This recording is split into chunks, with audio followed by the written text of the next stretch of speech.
这一次演了一个发明家，充满了梦想的这么一个人。给他们演示一下，杨苗插上，好，杨苗插起，是不是很便捷？是不是很省力？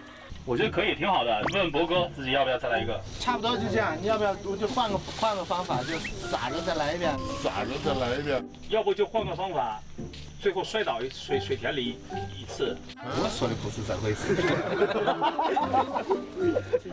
是这回事。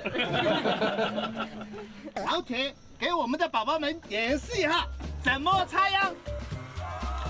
秧苗插上，10分省力，10分快捷。